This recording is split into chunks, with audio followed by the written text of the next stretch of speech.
राधे राधे दोस्तों। आज हम आपको सुनाएंगे एक पिता की अनोखी पहल। तलाक के 3 साल बाद जब बेटी बनी सरकारी अफसर और उसका पति बेटी के ही ऑफिस में पहुंचा अर्जी लेकर, तो फिर क्या हुआ। अगर आप हमारे चैनल पर नए हैं तो प्लीज़ हमारे चैनल को सब्सक्राइब करें, वीडियो को लाइक करें और शेयर करें। जनवरी का महीना था, सर्द रात थी। शकुंतला जी और श्यामलाल जी आराम से सो रहे थे। अचानक फोन की घंटी बजी। सुनते ही शकुंतला जी के दिल में एक हुक सी उठी। समय देखा तो रात के 1 बज रहे थे। मन में एक अनजाना सा डर पनप उठा था। फिर भी उन्होंने हिम्मत जुटाते हुए मोबाइल उठाया तो दूसरी ओर से बात उनके कानों में पड़ी। उसे सुनकर ऐसे लगा जैसे किसी ने शीशा पिघलाकर उनके कान में डाल दिया हो। मन में जो सदमा लगा उसके बारे में तो कुछ बयान ही नहीं किया जा सकता। उनका सारा शरीर जैसे सुन्न सा हो गया था। पथराई आंखों से दरवाजे की ओर देखते हुए वो कुछ देर खामोशी से सुनती रही और फिर हैरानी से बोली, नहीं, ये नहीं हो सकता। और मोबाइल उनके हाथ से छूट गया और निढाल होकर वो नीचे जमीन पर बैठ गई। शकुंतला शकुंतला श्यामलाल जी शकुंतला से पूछने लगे, किसका फोन था शकुंतला, बोलो, मेरी जान निकली जा रही है। बताओ तो शकुंतला, क्या हुआ। शकुंतला ने कहा, वरुण का फोन था। दामाद का नाम सुनते ही श्यामलाल जी के चेहरे पर घिन्न के भाव आ गए और वो थोड़े तलख आवाज में बोले, क्या कहा उस निर्लज्ज ने। हमारी बेटी का राधिका कहते कहते शकुंतला जी रो पड़ी। तो श्यामलाल जी बोले, क्या हुआ राधिका को। तो शकुंतला जी बोली, पता नहीं, शाम से ही गायब है वो। उसकी नन्ही सी बच्ची भी साथ है। ससुराल वाले तब से उसे खोजने में लगे हैं। यही पूछने के लिए उसने फोन किया था कि वह मायके में तो नहीं आई। श्यामलाल जी कहने लगे, राधिका गायब है, लेकिन वह यहाँ नहीं आई तो कहाँ गई होगी। कहते कहते श्यामलाल जी का गला भर आया और वो घबरा उठे। तो शकुंतला जी बोली, ना जाने कहाँ होगी, किस हाल में होगी मेरी बच्ची। कितनी बार मैंने तुमसे कहा था, हमारी बेटी बहुत परेशान है, वह लोग उसे पल पल तड़पाते हैं। अब हमें उसे वहाँ नहीं रहने देना चाहिए, यहाँ ले आओ। लेकिन तुमने सुनी कहाँ मेरी। बहुत ज्यादा दुखी हो चुकी थी उन लोगों के अत्याचारों से। यूं ही नहीं रोती थी वो फोन पर। सिसकते हुए शकुंतला जी बोलते जा रही थी। तभी अचानक उन्हें ख्याल आया और बौखलाते वो चिल्लाने लगी कि उसके घर के पास ही तो नहर बहती है, कहीं नहर में डूब कर तो। तभी श्यामलाल जी जोर से बोले, बस भी करो शकुंतला, जो भी जी में आ रहा है बोलती जा रही हो। ऐसा भी तो हो सकता है कि वहां से परेशान होकर वह अपनी किसी सहेली के घर चली गई हो। सहेली से मिलने का दिल होगा और ससुराल वाले मना करेंगे, यह सोचकर बिना बताए निकल गई होगी। क्या पता कल तक लौट आए। ऐसा कहते हुए श्यामलाल जी अपनी पत्नी शकुंतला को दिलासा दे रहे थे, लेकिन मन ही मन बेटी की चिंता उन्हें भी खाई जा रही थी। तभी शकुंतला जी गुस्से भरी निगाह से अपने पति को देखते हुए बोली, अच्छा, कल तक लौट आएगी। कहाँ लौटेगी मेरी बच्ची, उस ससुराल में जहाँ के लोगों ने उसका जीना हराम कर रखा है, या जो उसे जान से मारने की कोशिश कर रहे हैं और जान से मारने की सोच रहे हैं, या फिर अपने मायके वालों के पास आएगी जो उसे तड़पते हुए पल पल मरते हुए देख रहे हैं, लेकिन फिर भी मुंह में दही जमाए बैठे हुए हैं। घुटन और त्रासदी से बेचैनी में अब उसका जीना दुश्वार हो गया है। कौन सा रास्ता बचा है मेरी बच्ची के पास। जब जान ही गंवानी है तो फिर तिल तिल करके क्यों मरना, एक ही झटके में क्यों ना निकाल दिया जाए। यही सोचकर हमारी बच्ची ने यह कदम उठाया होगा। कहते कहते शकुंतला जी जो हाँफने लगी, लेकिन मन की पीड़ा बिल्कुल भी कम नहीं हुई। श्यामलाल जी के कमरे से आती आवाजों ने उनकी छोटी बेटी मीरा को जगा दिया था। इतनी रात को आखिर ऐसी क्या बात हो गई जो मम्मी पापा ऐसे बातें कर रहे हैं। यह जानने के लिए मीरा उनके कमरे में आई, लेकिन अपने माता पिता की हालत देखकर दंग रह गई और बोली, क्या हुआ मम्मी, आखिर बात क्या है। शकुंतला जी को झंझोड़ते हुए मीरा ने पूछा तो मीरा से जो शकुंतला जी बोली, बेटा क्या आज राधिका से तेरी बात हुई थी? तो राधिका से मीरा बोली, नहीं माँ, मेरी तो कोई बात नहीं हुई, लेकिन हुआ क्या? तो शकुंतला जी बोली, बेटी राधिका गुड़िया को लेकर अपने ससुराल से कहीं चली गई है, अब तक नहीं लौटी। मीरा बोली, क्या दीदी कहाँ चली गई? हैरान होते हुए मीरा कहने लगी। तो शकुंतला जी बोली, पता नहीं बेटा, उसकी सहेलियों को फोन करके तो देख, जाने किस हाल में होगी मेरी बच्ची। कहते कहते शकुंतला जी की सांसें उखड़ने लगी। अपने आंसू पहुंचते हुए मीरा तुरंत उठी और माँ को इलेहनर दिया। सहारा देते हुए अपनी माँ को बिस्तर पर लिटाया और बोली, माँ अपना ख्याल रखो, सब ठीक हो जाएगा, कुछ नहीं होगा दीदी को। सुबह होते ही मैं दीदी की सभी सहेलियों को फोन करके पूछती हूँ। घर के सभी सदस्यों की जान अटकी हुई थी, लेकिन इस समय राधिका की तलाश करना आसान काम नहीं था। सुबह होने पर ही कहीं जाया जा सकता था। इधर शकुंतला जी के लिए एक एक पल काटना दुर्भर हो रहा था। आंखों में आंसू जैसे किसी झरने की तरह बहते जा रहे थे, तो वहीं कलेजा जल के राख हुआ जा रहा था। रह रहकर उनकी आंखों के सामने अपनी दोनों बेटियों के बचपन की यादें दृश्य बनकर उभरने लगी। जब राधिका का जन्म हुआ था तो बेटी पैदा हुई है, यह सोचकर उसकी दादी ने उठाना तो दूर, उसे देखना तक भी जरूरी नहीं समझा था। जबरदस्ती राधिका के पापा ने राधिका को दादी के हाथों में थमा दिया था, तो प्यारी सी और दूध जैसी सफेद जापानी गुड़िया जैसी दिखने वाली बच्ची को देखकर दादी का चेहरा खिल उठा था। झट से चूम लिया था राधिका को। फिर 2 साल बाद मीरा पैदा हुई। दोनों बेटियां जैसे माँ बाप की 2 आंखों की तरह हुआ करती थी। 2 पल भी वह आंखों से ओझल हो जाती तो शकुंतला जी को चैन नहीं आता था। दोनों बच्चियां घर के आंगन में भी खेल रही थी, तो भी 2-2 मिनट बाद शकुंतला जी उन्हें देखने के लिए रसोई से बाहर चली आती थी। धीरे धीरे दोनों बेटियां बड़ी होने लगी। पढ़ने लिखने में दोनों ही होशियार थी, लेकिन घर के काम में राधिका का दिल नहीं लगता था। 17 साल की राधिका जब कॉलेज में एडमिशन हुआ तो शकुंतला जी हमेशा इसी जुगत में लगी रहती थी। किसी तरह राधिका को एक सुघड़ गृहिणी बनाने के लिए उसे अभी से जो प्रशिक्षित किया जाए, और वहीं दूसरी तरफ मनमौजी राधिका अपने ही हवाई किले बनाने लगी रहती थी। जितनी बार माँ उसे रसोई घर में लेकर जाती, उतनी बार उसका चंचल मन कोई और ही सपने देखने लगता था। हमेशा राधिका कहती, माँ घर के काम ही क्यों करने हैं, पापा की तरह बैग लेकर ऑफिस भी तो जा सकती हूँ ना। लेकिन शकुंतला जी कहाँ मानने वाली थी। आखिरकार उसे घर के सभी कामों में होशियार बनाकर ही दम लिया। शकुंतला जी को याद आने लगा, जब राधिका कॉलेज जाने लगी थी तो उसकी सुरक्षा को लेकर वो कितनी चिंतित रहती थी। एक दिन राधिका को कॉलेज से लौटने में 2 घंटे की देरी हो गई थी, तो शकुंतला जी बेचैन हो उठी थी। श्यामलाल जी ने उन्हें समझाते हुए कहा था, कोई काम पड़ गया होगा इसलिए लेट हो गई होगी। लेकिन एक माँ का दिल कहाँ मानने वाला था। कभी छत पर तो कभी दरवाजे पर जाकर खड़ी हो जाती थी और दूर गली तक नजर दौड़ाने लगती थी। दिमाग में विचार चलने लगे थे, जमाना खराब है, इंसान की इंसानियत अब उसके पास कहाँ रही। आजकल तो रिश्तेदारों पर भी विश्वास नहीं किया जा सकता, तो फिर राह चलते लोगों का क्या भरोसा। बस बेटी सही सलामत घर वापस आ जाए और भगवान को प्रार्थना करने लगी। कुछ देर बाद जब राधिका दूर से आती हुई नजर आई तो शकुंतला जी ने चैन की सांस ली। इस बार 101 रुपए का प्रसाद बांटूंगी, ऐसा कहते हुए भगवान का शुक्रिया अदा किया। आज कॉलेज से आने में देर कैसे हो गई, शकुंतला जी ने आते ही राधिका से पूछा।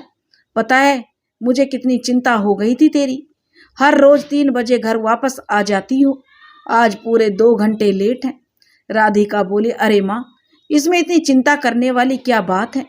दरअसल मैं कॉलेज की NSS यूनिट का एक हिस्सा हूँ, जिसमें राष्ट्र सेवा और समाज सेवा के गुण सिखाए जाते हैं, इसलिए कभी कभार प्रैक्टिस के लिए रुकना पड़ता है। और कोई ज़रूरत नहीं है, शकुंतला जी बोली, मुझे ऐसी समाज सेवा कराने की। आजकल किसी का कोई भरोसा नहीं है, तू बस समय से घर आ जाया कर।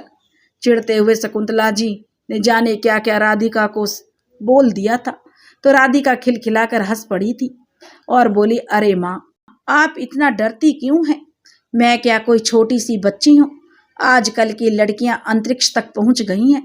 उनके घर वालों को तो चिंता नहीं सताती। तो शकुंतला जी बोली, अरे बेटी, तू नहीं जानती जमाना कितना खराब चल रहा है। आजकल ना जाने कितनी लड़कियां एसिड अटैक की शिकार हो रही हैं और आए दिन अखबार में और टीवी पर जो खबरें आती हैं उन्हें देखकर किस बेटी की माँ को डर नहीं लगता बिटिया। पुलिस और प्रशासन की शक्ति तो सिर्फ कहने भर को है। सच तो यह है आज किसी के मन में पुलिस और कानून का कोई डर नहीं बचा है। गंभीर स्वर में शकुंतला जी बोलती जा रही थी तो राधिका ने मुस्कुराते हुए कहा था, माँ, आप तो बिना मतलब ही इतना सोच सोच कर डरती रहती हो। हमारे कॉलेज में भी तो ऐसी लड़कियां भी हैं जो दूसरे शहरों और गांवों से आती हैं। बाकी सबका मुझे नहीं मालूम। मुझे तो, शकुंतला जी कहने लगी, अपने बच्चों की चिंता है और आगे से तू घर देरी से लौटी तो मैं बर्दाश्त नहीं करूंगी। छोड़ दे ये समाज सेवा। कौन से मेडल मिलने वाले हैं इन चीज़ों में हिस्सा लेकर? तो राधिका बोली, अरे माँ, आप नहीं जानती, मेरा तो सपना है यूपीएससी क्लियर करके इस देश की सेवा करने का। एक दिन आपको अपनी बेटी पर नाज होगा, यह बात मैं गारंटी से कहती हूँ। आज राधिका की वह सारी बातें याद करके शकुंतला जी का हृदय कांप उठा था। कितने बड़े बड़े सपने थे मेरी बेटी की आंखों में, वह सारे सपने चकनाचूर हो गए सिर्फ हमारी एक गलती के कारण। दरअसल कॉलेज की पढ़ाई पूरी करने के बाद शकुंतला जी और श्यामलाल जी ने अपनी बेटी के लिए रिश्ता ढूंढना शुरू कर दिया था।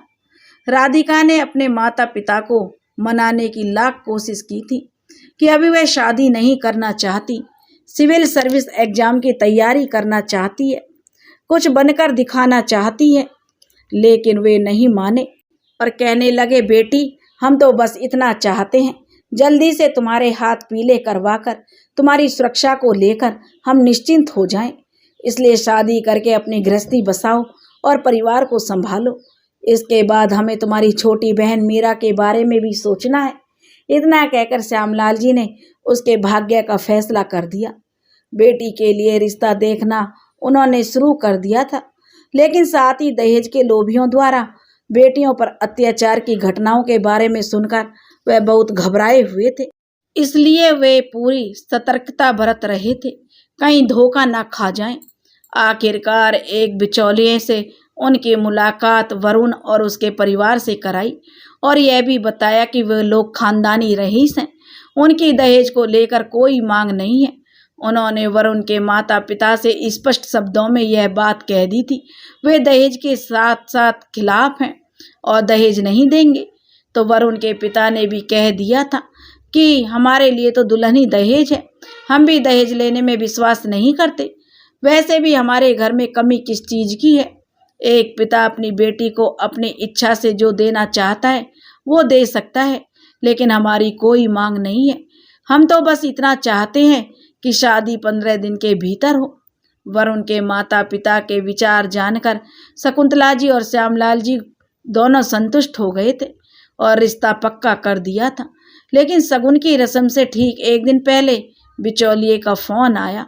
देखिए भाई साहब, वैसे तो आप सारा इंतजाम अच्छा ही करेंगे, लेकिन लड़के वाले बस इतना चाहते हैं रिश्तेदारों के सामने उनकी इज्जत बनी रहे, इसलिए शगुन के थाल में कम से कम 2 लाख की नगद राशि जरूर रखिएगा और लड़के के माँ बाप और बहन के लिए सोने के जेवर तो होने चाहिए, बाकी जो देना है वो आपकी इच्छा। यह सुनकर श्यामलाल जी अचंभित रह गए, लेकिन फिर यह सोचकर कि लड़के वालों ने सिर्फ एक ही डिमांड रखी है, उन्होंने उनकी यह बात मान ली। खुशी भरे माहौल में सारी तैयारियां चल रही थीं, लेकिन शादी के 3 दिन पहले ही लड़के की माँ का फ़ोन शकुंतला जी के पास आया और बोली, बहन जी, हम चाहते हैं कि रिश्तेदारों के जो कपड़े आप दें वो ब्रांडेड हों और साड़ियाँ भी कम से कम 5-5 हज़ार की होनी चाहिए। श्यामलाल जी और शकुंतला जी को कुछ बुरा तो लगा, लेकिन फिर भी उन्होंने बिना कोई विरोध जताए उनकी बात मान ली। अगले दिन लड़के के पिता ने कहा, अरे श्यामलाल जी, अपने दामाद को गाड़ी कौन सी दे रहे हैं? तो श्यामलाल जी ने कहा, लेकिन भाई साहब, गाड़ी देने की तो कोई बात नहीं हुई थी, तो वरुण के पिता बोले, अरे इसमें बात क्या करनी, यह सब तो आजकल जरूरी है। चिंता की लकीरें उभर आई थी श्यामलाल जी के माथे पर और बोले, यह सब तो हमारे बजट के बाहर हो जाएगा। अरे नहीं नहीं श्यामलाल जी, लड़के का पिता बोला, शादी ब्याह में तो थोड़ा बहुत ऊपर नीचे चलता रहता है, हमने तो आपको सूचित कर दिया, बाकी आपकी मर्जी। यह कहकर वरुण के पिता ने फोन काट दिया। यह बात जब शकुंतला जी ने सुनी तो वो हैरान रह गई। इन लोगों की तो डिमांड बढ़ती जा रही है, हमने दूसरी बेटी की भी शादी करनी है। लेकिन श्यामलाल जी बोले, शकुंतला कल शादी है और शादी की सारी तैयारियां हो चुकी हैं, अब हम पीछे नहीं हो सकते। तुम राधिका और मीरा को कुछ मत बताना, मैं सब देख लूंगा। कर्ज लेकर जैसे तैसे उन्होंने पूरा इंतजाम किया और पूरे ठाट और रस्म रिवाज के साथ अपनी बेटी का विवाह संपन्न किया। इधर राधिका का अपने ससुराल में खूब धूमधाम से स्वागत हुआ। बहू के रूप में साक्षात लक्ष्मी जो आई थी उनके घर, तो दूसरी ओर श्यामलाल जी और शकुंतला जी भी अपनी बेटी के लिए निश्चिंत हो गए थे कि बेटी खाते पीते घर की है। शादी के बाद जब राधिका पहली बार उनसे मिलने आई थी तो उसके चेहरे की रौनक देखकर माता पिता अपनी सारी चिंताएं भूल बैठे थे। लेकिन केवल 2-3 महीने में ही उन्हें राधिका के व्यवहार में परिवर्तन दिखना शुरू हो गया था। जो राधिका फोन पर खूब हंसते खिलखिलाते हुए बातें किया करती थी, वही राधिका मात्र औपचारिकता पूरी करके फोन रख देती थी। माँ बाप कभी कुछ पूछने लगते तो वह छोटा सा जवाब दे देती और माता पिता और बहन की कुशलता पूछकर जल्दी से फोन रख देती थी। मीरा को भी कुछ ठीक नहीं लग रहा था, इसलिए अपनी बहन को बार बार फोन करके उसका हाल जानने की कोशिश कर रही थी मीरा। लेकिन हर बार ससुराल वालों में से ही किसी ने फोन उठाया था और एक बार तो वरुण की बहन ने मीरा को मजाक मजाक में ताना भी कस दिया था कि कम से कम नवविवाहित जोड़े को प्राइवेट टाइम में भी बिताने दिया करो, फोन कर कर के बार बार उन्हें डिस्टर्ब करना अच्छी बात नहीं होती है। मीरा ने जब यह बात अपने माता पिता को बताई तो श्यामलाल जी और शकुंतला जी बोले, बात तो ठीक है बेटा, हमें वहाँ ज़्यादा फोन नहीं करना चाहिए। जैसे तैसे बेटी के बिना जीने की उन्होंने आदत डाल ली। आखिरकार एक दिन शकुंतला जी के पास फोन आया और एक घुटी सी आवाज उसके कानों में पड़ी, माँ हम लोग बहुत बड़ा धोखा खा बैठे हैं। मेरे ससुराल वाले अच्छे लोग नहीं हैं, बेहद लालची हैं, इंसान के भेष में दरिंदे हैं दरिंदे। राधिका बेटी, शकुंतला जी बोली, यह तू क्या कह रही है बिटिया, मेरा तो दिल चित्कार उठा। लेकिन बेटी हमने तो तेरी शादी में कहीं कोई कमी नहीं रखी बिटिया, फिर भी तेरे ससुराल वालों को शिकायत है। तो राधिका ने रोते हुए बताया, मेरी जिंदगी बर्बाद हो गई माँ, इन लोगों ने अपने बिजनेस के बारे में हमें जो बताया था, दरअसल वो बिजनेस तो इनका है ही नहीं। आपका दामाद तो बेरोजगार है, असलियत सामने ना आ जाए इसलिए इन्होंने जल्दी शादी करने को कहा था। लालच कूट कूट कर भरा है इन लोगों में। शुरू शुरू में तो इन्होंने मेरे साथ बहुत अच्छा व्यवहार किया था। एक दिन मेरी सास मेरे पास आई और बोली कि देखो राधिका, नया काम शुरू करने के लिए हमें कुछ पैसों की ज़रूरत है, लेकिन पैसों की व्यवस्था करने में कुछ समय लग जाएगा, इसलिए तुम अपने पापा के पास से 5 लाख रुपए लेकर आओ। लेकिन माँ, मैंने भी साफ साफ कह दिया कि अभी तो मेरे पापा ने मेरी शादी की है, अपनी हैसियत से बढ़कर उन्होंने शादी में खर्च किया है, अब मैं कैसे उन्हें पैसे देने को कह सकती हूँ। तो मेरी सास ने कहा, हम कौन सा हमेशा के लिए मांग रहे हैं बहू, उधारी समझ कर दे दें, जब बन पड़ेगा तब लौटा देंगे।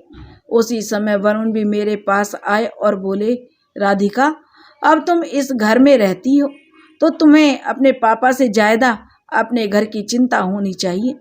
बिना कोई सवाल जवाब किए अपने मायके जाकर पैसे लेकर आओ। लेकिन माँ, मैंने भी उनसे कह दिया कि मैं अपने पापा से हरगिज पैसे नहीं मांगूंगी, चाहे जो हो जाए। बस इसी बात पर वो लोग मुझे से जो खार खाए बैठे हैं। रात दिन मुझे सताते हैं, ना तो मुझे घर से बाहर निकलने देते हैं, ना ही फोन पर बात करने देते हैं। कहीं मैं किसी से कुछ बोल ना दूं। अपनी लाडली बेटी राधिका की दुख भरी बातें सुनकर शकुंतला जी का कलेजा मुंह को आने लगा। फिर कांपते स्वर में बोली, ये क्या कह रही है बिटिया? मेरी कही एक एक बात सच है। राधिका कहने लगी, माँ मैं बिल्कुल सच बोल रही हूँ। तो शकुंतला जी बोली, लेकिन बेटी अब तू कहाँ से फोन कर रही है? तब राधिका बोली, दरअसल माँ मेरे सास ससुर कहीं बाहर गए हैं और वरुण भी सुबह सुबह ही कहीं निकल गया था। ननंद नहाने गई है तो चुपके से उसका फोन उठा कर ले आई ताकि आपसे बात हो सके। अच्छा माँ अब मैं फोन रखती हूँ। अगर मेरी ननंद ने देख लिया तो मेरी खैर नहीं। आप एक बार पापा से जरूर बात करना ताकि वह कोई कड़ा कदम उठा सके। कहते हुए राधिका ने फोन रख दिया। लेकिन इधर फोन बंद हो जाने के बाद भी शकुंतला जी फोन को कानों से लगाए पत्थर की मूरत बनी खड़ी थी। उसके दिल को जैसे कोई सदमा सा लगा था। उन्होंने श्यामलाल जी को फोन करके जल्दी से घर आने को कहा। शकुंतला जी की घबराई हुई आवाज सुनकर श्यामलाल जी बिना काम खत्म किए घर पहुंचे तो शकुंतला जी ने रोते हुए सारी बात बता दी अपने पति को। अपनी लाडली बेटी पर होने वाले अत्याचार की कहानी सुनकर श्यामलाल जी की आंखों से भी आंसू बहने लगे। तभी शकुंतला जी सिसकते हुए बोली, अब आप ही कुछ कीजिएगा। पता नहीं वो मेरी बच्ची को कैसे घुट घुट कर वहाँ जी रही होगी, कैसे अत्याचार कर रहे होंगे, कैसे मेरी बेटी उन दरिंदों के बीच फंसी हुई है। श्यामलाल जी बोले, नहीं शकुंतला, यह वक्त हिम्मत हारने का नहीं है बल्कि समझदारी से काम लेने का है। हम कल ही गुड़गांव चलते हैं उससे मिलने के लिए।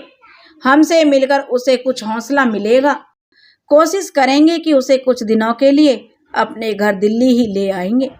अगले दिन श्यामलाल जी और शकुंतला जी अपनी बेटी के घर पहुंच गए। शकुंतला जी ने अपनी लाडली बेटी को नजर भर कर देखा तो हैरान रह गई। कभी फूलों की तरह खिलता सा जो चेहरा था, आज उसी चेहरे से रौनक बहुत दूर चली गई थी। आवो भगत की तो बात बहुत ही दूर थी। वो तो यह देखकर हैरान थी कि शादी के समय जो लोग उन्हें हंसते मुस्कुराते हुए नजर आ रहे थे, आज उन्हीं के चेहरे पर केवल गुस्से का ही भाव नजर आ रहा था। वे स्वयं को वहां खड़े ऐसा महसूस कर रहे थे जैसे जेलर के सामने कोई अपराधी खड़ा हो। जब अपनी बेटी राधिका से मिले तो वो भी खुलकर बात नहीं हो पाई क्योंकि सब लोग आसपास ही मंडरा रहे थे। औपचारिक बातचीत के बाद जो राधिका कुछ नहीं बोल पाई। आखिरकार हिम्मत जुटाकर उन्होंने राधिका के ससुर से पूछ लिया, भाई साहब आपकी इजाजत हो तो मैं कुछ दिनों के लिए अपनी बेटी को घर ले जाना चाहता हूँ। लेकिन सामने से दो टूक शब्दों में ना सुनने को मिला। अगले हफ्ते बहन की बेटी की शादी है और सब लोगों का वहाँ जाना जरूरी है। यह कहकर उन्होंने राधिका को भेजने से साफ इनकार कर दिया था। श्यामलाल जी बोले, ठीक है, हम उसके बाद राधिका बेटी को कुछ दिनों के लिए ले जाएंगे। ऐसा कहकर वे दोनों वहां से चले आए। आज श्यामलाल जी और शकुंतला जी स्वयं को बहुत लाचार महसूस कर रहे थे। बड़े ही बुझे मन से दोनों पति पत्नी अपनी बेटी के ससुराल से वापस लौट आए। जिस बेरुखी और अपमान भरे वातावरण में 2 घंटे काटना भी उनके लिए मुश्किल हो रहा था, उसी वातावरण में उनकी बेटी 24 घंटे झेल रही है। सोच सोचकर उनका हृदय जो हाहाकार कर रहा था। शकुंतला जी की आंखों में आंसू देखकर श्यामलाल जी बोले, अरे परेशान क्यों होती हो शकुंतला? 15 दिन बाद राधिका की सहेली की शादी है ना, तब राधिका को कुछ दिनों के लिए हमारे पास ही रहने के लिए बुला लेंगे। 15 दिन बीत चुके थे। राधिका दिल्ली आई तो जरूर, लेकिन केवल अपनी सहेली की शादी के लिए। अपने पति के साथ आई थी। चाहकर भी माता पिता दामाद के सामने बेटी से कोई बात नहीं कर पा रहे थे। मीरा भी अपनी बहन से बात करने के लिए छटपटा रही थी। 2 मिनट के लिए वरुण वॉशरूम गया तो शकुंतला जी और मीरा को राधिका से बात करने का मौका मिल गया था। उसे हल्की सी साड़ी में देखकर मीरा गुस्से से बोली, यह क्या दीदी, अपनी सहेली की शादी में अच्छे से तैयार भी होकर नहीं आई, ना गहने हैं ना अच्छे कपड़े। तो राधिका भरी आंखें लिए बोली, क्या पहनती? मेरे सारे गहने और कपड़े तो इन्होंने अपनी बेटी की शादी के लिए रख दिए हैं, मुझे तो देखने तक का भी मौका नहीं दिया। इतना सुनते ही मीरा और शकुंतला जी का कलेजा कांप उठा और बोली, लेकिन बेटी, हमारा दिया गया सामान भी तेरे घर में मौजूद नहीं था, कहीं वो भी? तो राधिका बोली, कहाँ से होता माँ, इतने शौक से तुमने मुझे घर की एक एक चीज दी थी, TV, fridge, AC, sofa, washing machine, सब कुछ तो इन लोगों ने बेच खाया। तभी सामने से राधिका का पति वरुण आता हुआ दिखा तो दोनों एकदम से सामान्य होने का नाटक करने लगी। राधिका को कुछ दिन लगेंगे, शकुंतला जी कहने लगी, यहीं छोड़ दीजिए। उसके पति वरुण ने कहा तो भी ना सुनने को ही मिला। उन्होंने साफ मना कर दिया कि नहीं, राधिका को मेरे साथ ही जाना होगा गुड़गांव। इस बार बहाना यह था कि अगले दिन उन दोनों के दोस्त के घर डिनर पर जाना है, तो राधिका फिर कभी आ जाएगी। तभी श्यामलाल जी ने अपनी जेब से एक नया मोबाइल निकाला और उन्होंने राधिका के लिए जो खरीदा था उसे देते हुए बोली, बेटा जब दिल करे बात कर लेना। चलो राधिका, वरुण कहने लगा, देर हो रही है। और उसी रात वे लोग घर वापस चले गए। लेकिन राधिका ने अभी अभी अपने ससुराल के बारे में जो कुछ भी बताया था वह सुनकर शकुंतला जी को चैन नहीं आ रहा था। काश एक जादू की छड़ी होती मेरे पास, जिससे मैं अपनी बेटी की जिंदगी की राह में आने वाले सारे दुख रूपी कांटों को बटोर लेती, उसकी राह में खुशियों के फूल बखेर देती। कहते हुए शकुंतला जी फूट फूट कर रोने लगी। परंतु दूसरी ओर श्यामलाल जी को इस बात की तसल्ली थी कि अब कम से कम राधिका अपने मायके फोन तो कर पाएगी। लेकिन जिस बात का शकुंतला जी को डर था वही हुआ। राधिका का फोन भी उसके पति ने यह कहकर छीन लिया, तुम इसका क्या करोगी? यह लेटेस्ट डिजाइन का मोबाइल मेरे लिए ठीक रहेगा। वैसे भी मुझे नए मोबाइल की जरूरत थी। तुम्हें अपने मायके में बात करनी होगी तो माँ से फोन ले लेना। कुछ दिनों बाद किसी याचक की तरह उसने अपनी सासू माँ से मोबाइल मांग की तो सास ने तिरछी नजर से उस राधिका को ऐसे देखा कि जैसे लगभग आधा खून उसका सूख गया। चुप करके वह वापस अपने कमरे में आकर बैठ गई। राधिका पर दिन अत्याचार बढ़ते जा रहे थे। कभी खाना बनाने में जरा सी देरी हो जाए तो उसका पति आसपास पड़ी कोई भी चीज उठाकर उस पर दे मारता था। कोई कांच की वस्तु उसके हाथ से छूटकर गिर गई तो ननंद भी उसकी बाजू मरोड़ने में देर नहीं करती थी। एक दिन वरुण का मोबाइल कमरे में पड़ा देखकर राधिका ने अपने माता पिता को फोन लगाने की कोशिश की। तभी वरुण कमरे में आया और राधिका के गाल पर खींचकर 2 तमाचे जड़ दिए। फिर उसका मुंह दबोचकर चिल्ला पड़ा, तेरी हिम्मत कैसे हुई बिना मुझसे पूछे मेरा मोबाइल इस्तेमाल करने की? आइंदा मेरी किसी भी चीज को हाथ लगाया तो जिंदा नहीं छोड़ूंगा। राधिका तो बुरी तरह से सहम गई थी।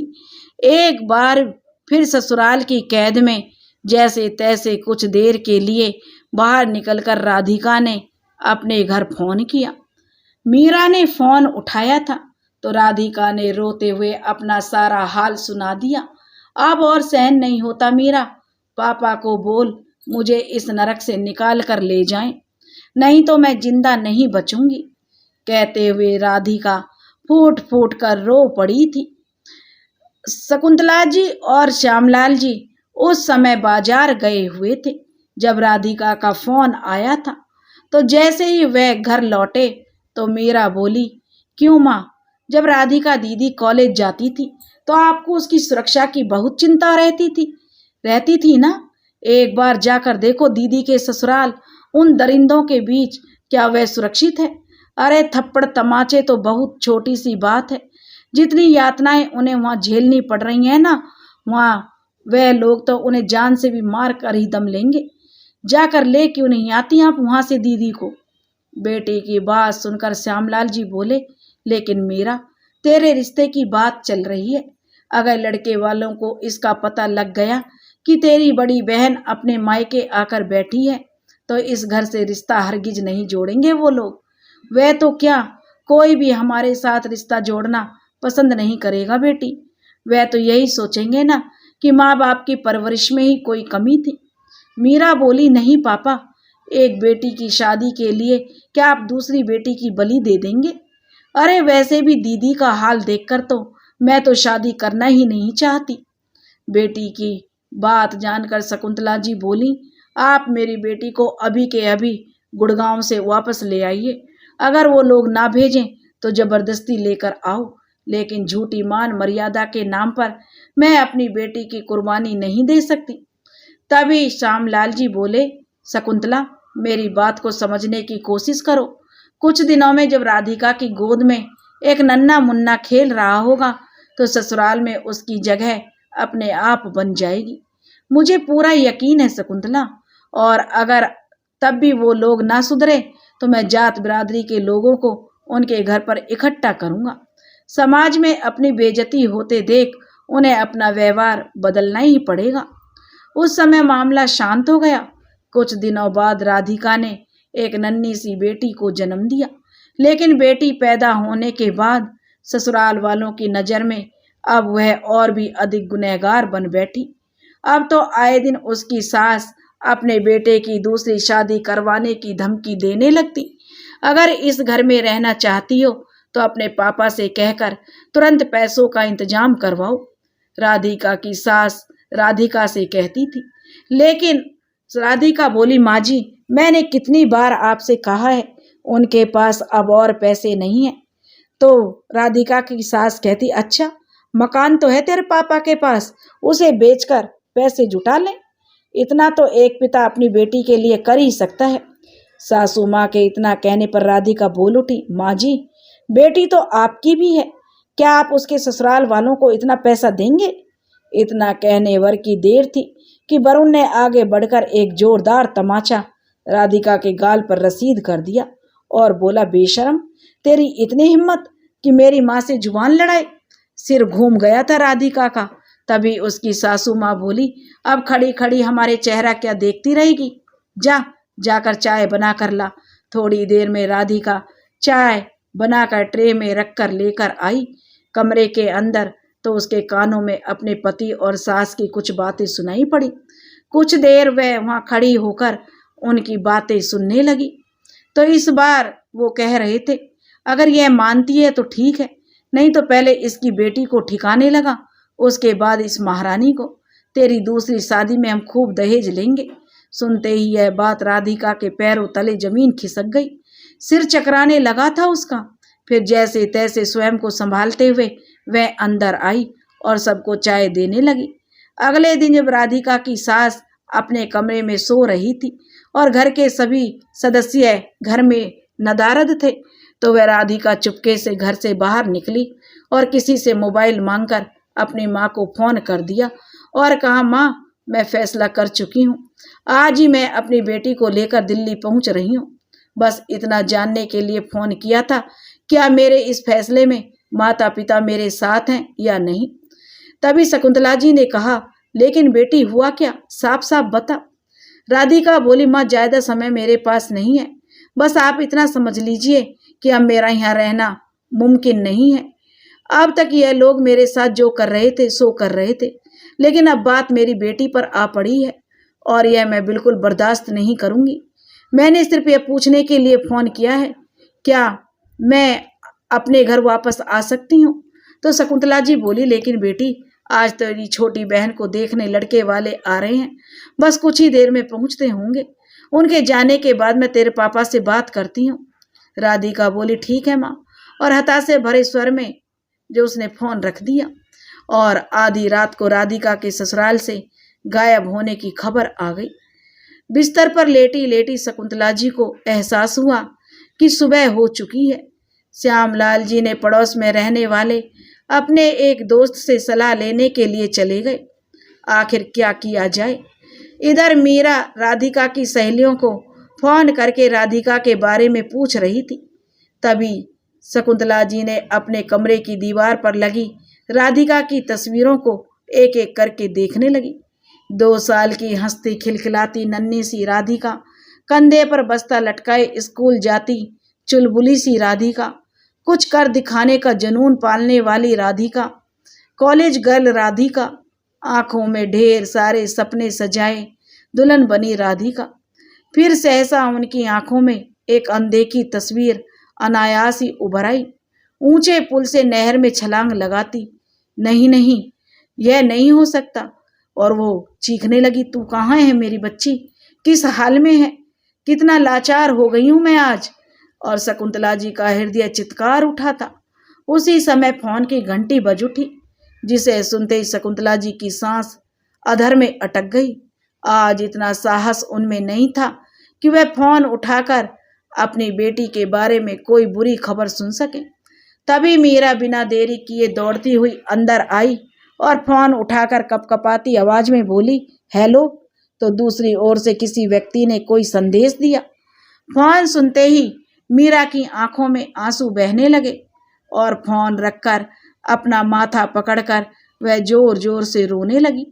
अब तक श्यामलाल जी भी घर आ चुके थे। शकुंतला जी और श्यामलाल जी अपनी बेटी की हालत देखकर अंदर तक शिहर उठे। किसका फोन था? शकुंतला जी ने अपने रुंधे गले से बड़ी मुश्किल से पूछा, लेकिन मीरा कुछ बोल नहीं पा रही थी। तभी वो बोल पर श्यामलाल जी बोले, बेटी कुछ तो बता, किसका फोन था?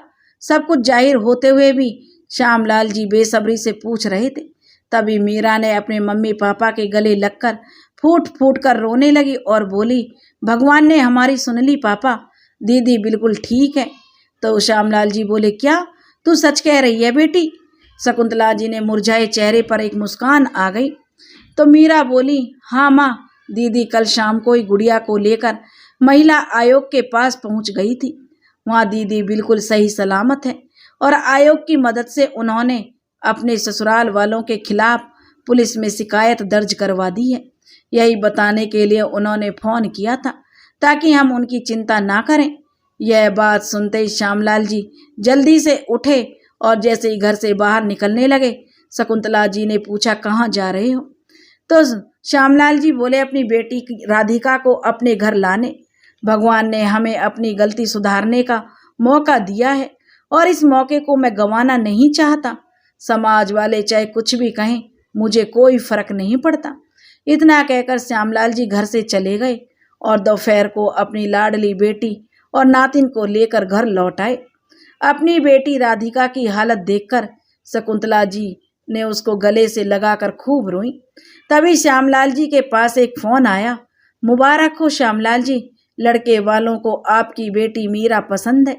तभी श्यामलाल जी बोले, लेकिन हम अभी मीरा की शादी करना नहीं चाहते। मैं अब अपनी बेटियों को आगे पढ़ाना चाहता हूँ, ताकि वह अपने पैरों पर खड़ी हो सकें। ऐसा कहकर श्यामलाल जी ने फोन रख दिया। शकुंतला जी और उनकी दोनों बेटियां बड़ी हैरानी से श्यामलाल जी की ओर देख रही थीं। शायद उन्हें अपने कानों पर यकीन नहीं हो रहा था कि उनके पिता ऐसा फैसला ले सकते हैं। तभी श्यामलाल जी बोले, और राधिका बेटी, तुम भी अपनी यूपीएससी की परीक्षा की तैयारी शुरू कर दो। मैं अपनी दोनों बेटियों को इस समाज में शान से सर उठाकर चलते हुए देखना चाहता हूँ। श्यामलाल जी का इतना कहने की देर थी कि दोनों बेटियां मुस्कुराते हुए उनके गले लग गईं और अपने पिता के गले लगकर पिता को भी एक सुखद अनुभूति हुई। लगभग 6 महीने बाद राधिका का उसके पति वरुण से तलाक भी हो गया।